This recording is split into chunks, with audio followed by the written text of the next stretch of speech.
Hello, Keith Rucker here at VintageMachinery.org. Guys, today we're back to working over here on the Diresta Bandsaw project, and today what I want to get accomplished is I want to work on getting the tires, the rubber tires that we have on this machine crowned so that we have a nice crown on the top, which helps that bandsaw track properly to kind of raise to the highest point.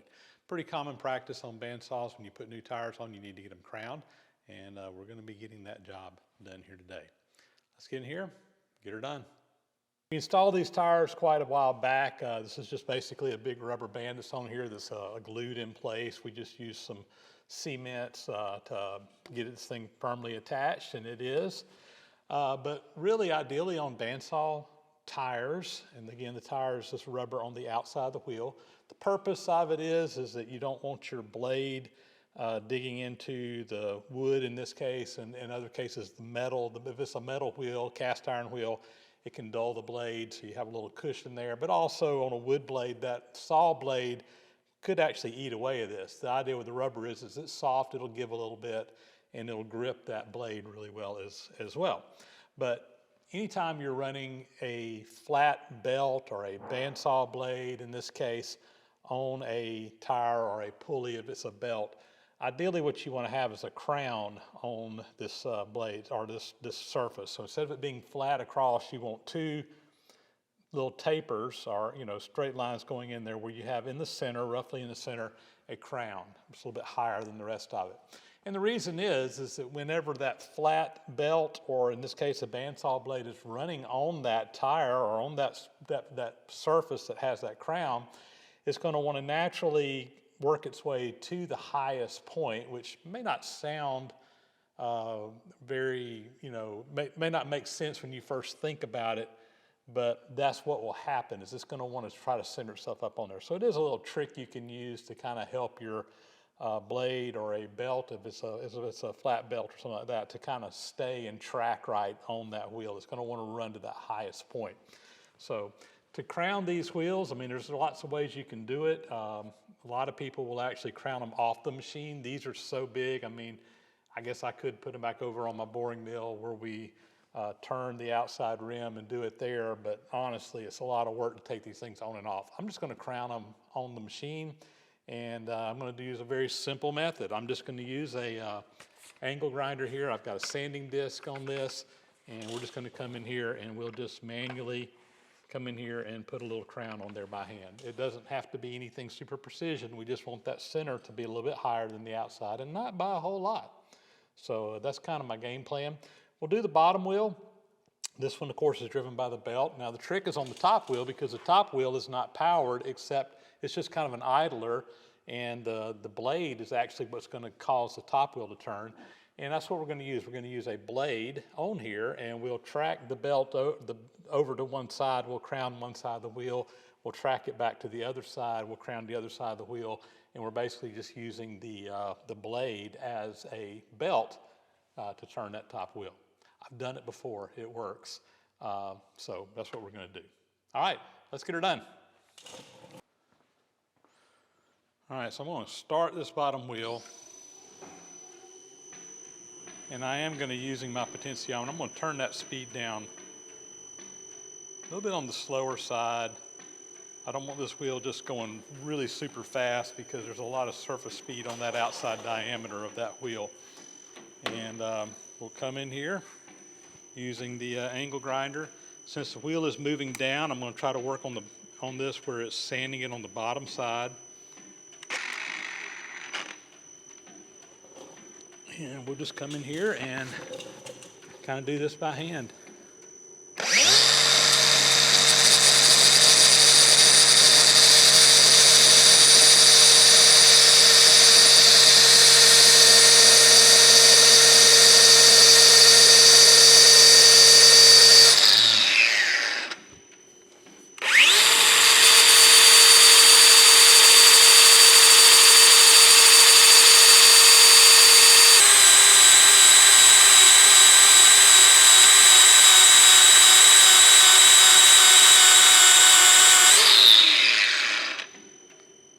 Roughly half of it done. I'm going to come around to the other side, do the other half. I'm going to probably be in the way of the camera a little bit over. Well, maybe not. I think I can do it right like this. Let's see if this will work.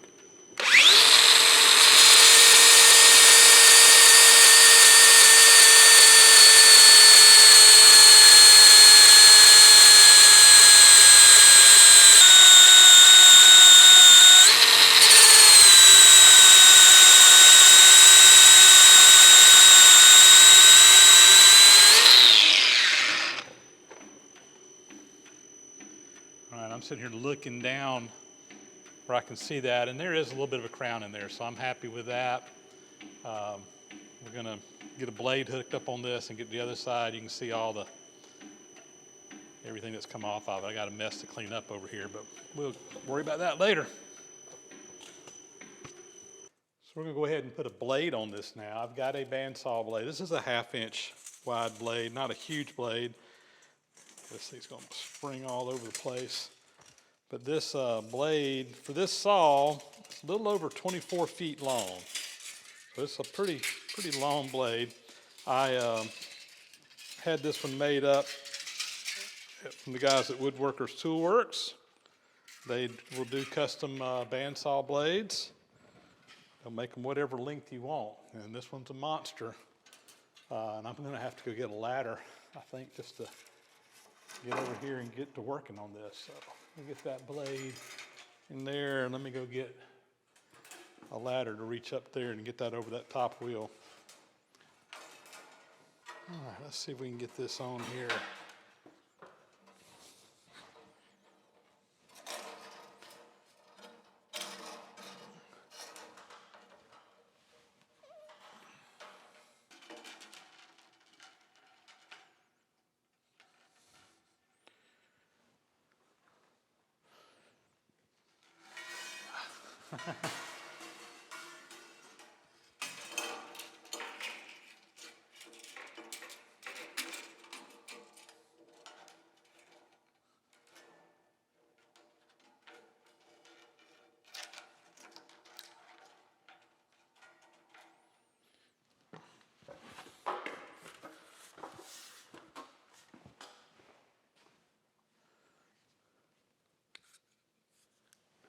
I'm gonna cheat.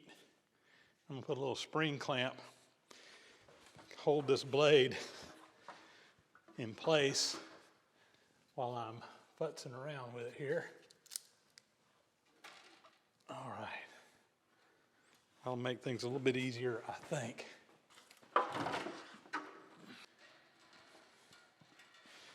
Trying to get it up underneath this bottom wheel. Tell you what, I'm gonna grab a couple of clamps and put on it too, I think.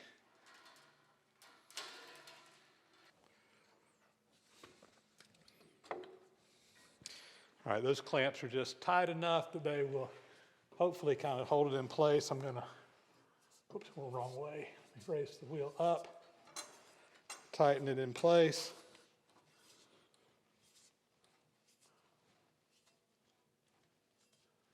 All right. I think we can take our clamps off now.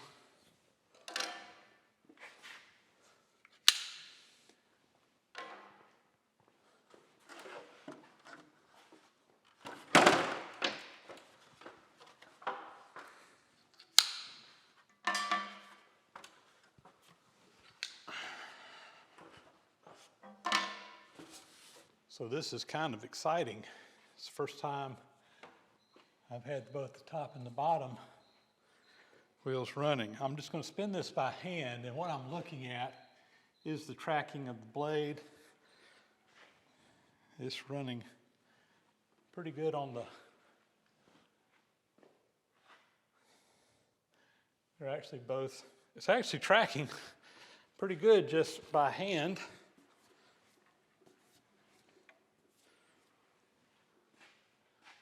Now I can adjust the top wheel up here. I can adjust, tilt it inside and outside by using this lever here. There's a little piece here, and it basically is adjusting that wheel in and out on the top, and that you can use to help with your tracking. Now, what I need to do to crown that top wheel is I need to get the blade kind of running to one side. I'll come in and I'll crown that side, then I'll have to manually track the blade over to the other side, crown the side that is exposed, and then I can adjust my tracking to get it back in the center. That's kind of my game plan. So I'm just going to use this little lever right here, and that's tilting that blade, the top of that blade back. And as I do that, I guess I should go in the direction that it's going to be spinning here. I'm just going to run it a little bit And that has successfully. Now this top blade is actually running on the very back edge. In fact, I'm going to have to bring it back in a little bit. It's a little bit too close for comfort, I think. Let's try it again. I'm tracking this blade by hand because I don't want to fire this thing up and it just sling the blade off. I want you to see how this little adjustment works here. So this arm kind of just hangs down below. There's a handle and it's free spinning. But to engage it, you just push it up into one of those cogs, and now I can adjust that wherever I need to. Whenever it just falls out, gravity holds it out. So it's pretty easy to make adjustments with this handle even while the saw is running, which I think is what we're going to do. We're going to fire this thing up kind of slow, and I'm going to try to adjust that tracking while it's running and hopefully not sling the blade off. All right, let me start this up.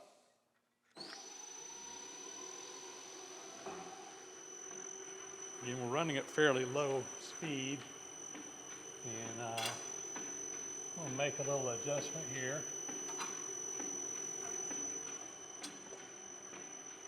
See where that's running at.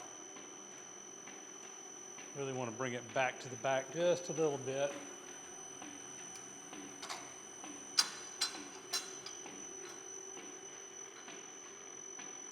Maybe just a touch more. We're real close to where I want it to be, though.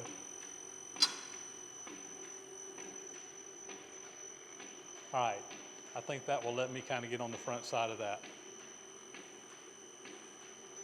All right, this is kind of nerve-wracking, but we're going to get in here and see if we can get this blade crowned. I will note that the blade is kind of moving back and forth a little bit. I don't have the guides on it yet, so there isn't really anything to hold this thing in place right now, so that's not to be unexpected.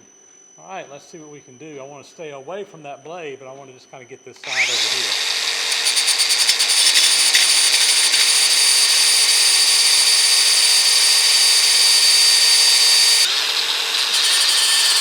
I'm down up underneath the blade now, where I can get in there without hitting that blade.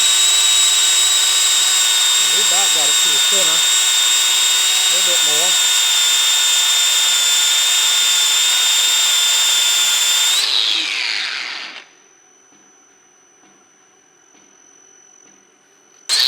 All right, I think we got about half of it out there. So now what I want to do is I want to shift my blade back over to where it's running on this front edge, and we'll crown the other side.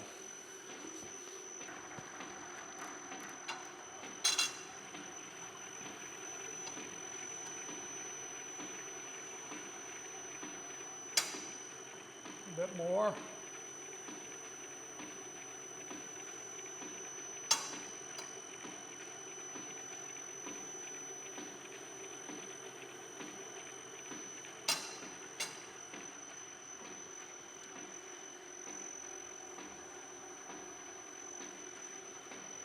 A little bit more.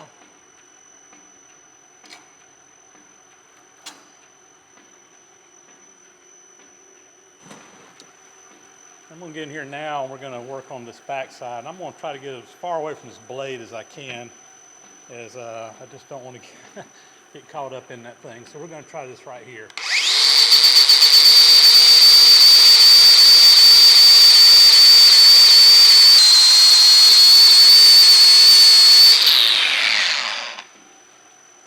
And I like the way that looks. Track that blade back over to the center.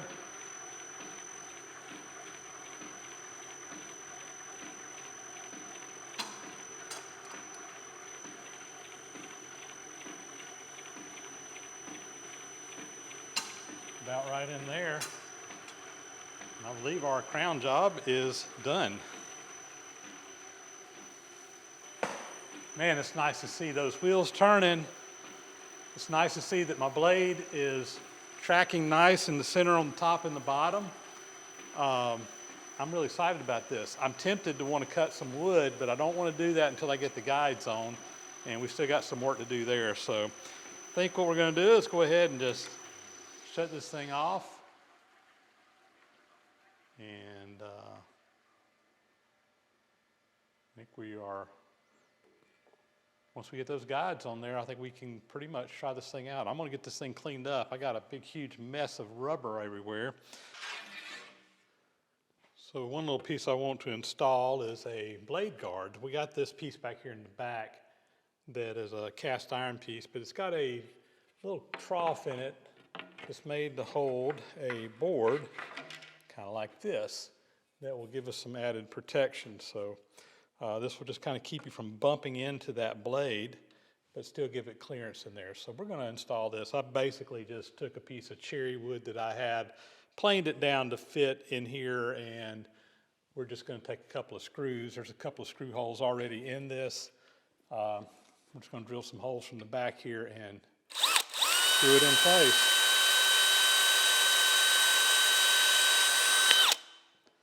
I'll start a hole there. I got a wood screw here. We'll go ahead and get this one in, and there's two more screws that we will put in here to tighten this thing in place.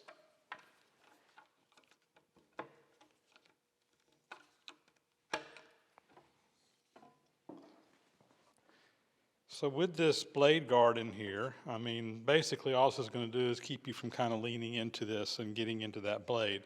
So it extends this down above and below, and also kind of gives a sacrificial piece behind this so that if the blade does get into this, it will eat into this wood and not into this cast iron. So this is meant to be replaceable.